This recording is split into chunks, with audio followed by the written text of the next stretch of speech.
Hello and welcome to the Cubbears fan report for September the 30th, 2024.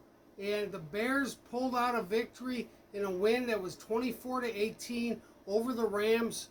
It was a good game for the defense, a solid game for the offense, not spectacular, but they had some good contributors. It was a team effort and the special teams.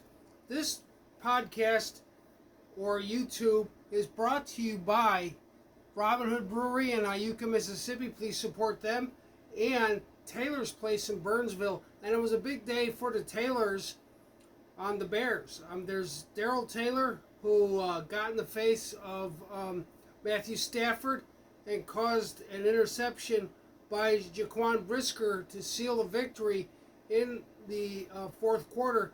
And the other big star named Taylor was Tory Taylor, the punter. He pinned them back consistently and blasted some punts for about 60 yards.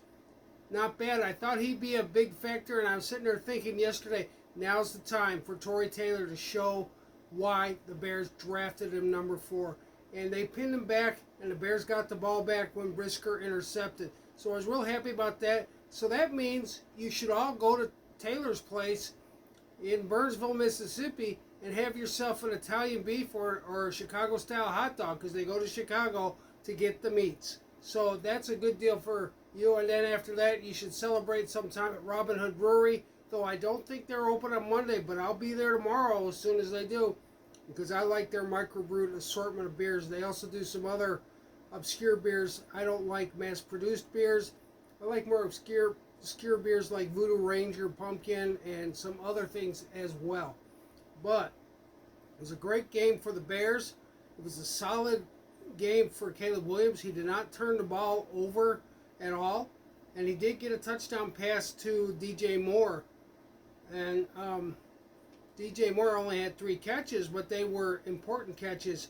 He caught one in the end zone and was a touchdown. I still don't know how he got the ball, but it was fed perfectly by Caleb. He's a very accurate passer, and he did not turn the ball over. Matthew Stafford, who was drafted first overall 15 years before Caleb was, turned the ball with a fumble, and he turned over the ball with a pass with Darrel Taylor in his face. The other guy to point out is DeAndre Swift, who finally had a good game for the Bears. Everybody was wondering what happened to DeAndre Swift. Don't blame DeAndre Swift if he's not turning up the yards. That's on the offensive line. And Matthew Pryor actually played well, filling in for at right guard and then moving to left guard, depending on the injuries on the line. And the other thing, though, DeAndre Swift rushed for 93 yards, scored a touchdown on a breakaway run for about 35 yards, which also helped seal the victory. And he had 72 yards in receiving. He was the leading receiver and the leading rusher. And Roschon Johnson also scored a touchdown. Then it was a good team effort all around. This is the Cubbears fan report. Please like and subscribe. My good friend Michael said he wanted to watch the game. He wanted me to broadcast more on these things. So Dalton, I tend to call you Dalton, but he prefers to be called Michael. So call him Michael. He's in my vampire book anyway. So anyway, that's a whole other story. Now, just to talk a little bit about baseball. It's over for the Cubs, but there's a doubleheader between the Mets and the Braves. And the key is for Arizona, who's sitting back watching, is one of those teams has to get swept in order to get eliminated. If one of those teams gets eliminated, then Arizona gets in. But if they split, Arizona's left outside. So the key is for Arizona is to pull for somebody to sweep the doubleheader because they got rained out this weekend.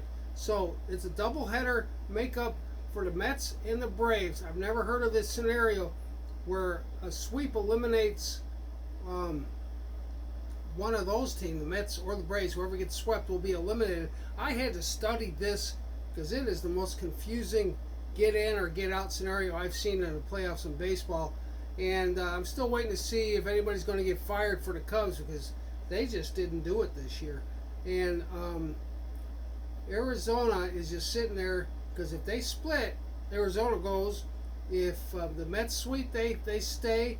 If the Braves sweep, they stay. And Arizona needs a sweep to get in so one of those two teams can get eliminated. So all they got to do is split.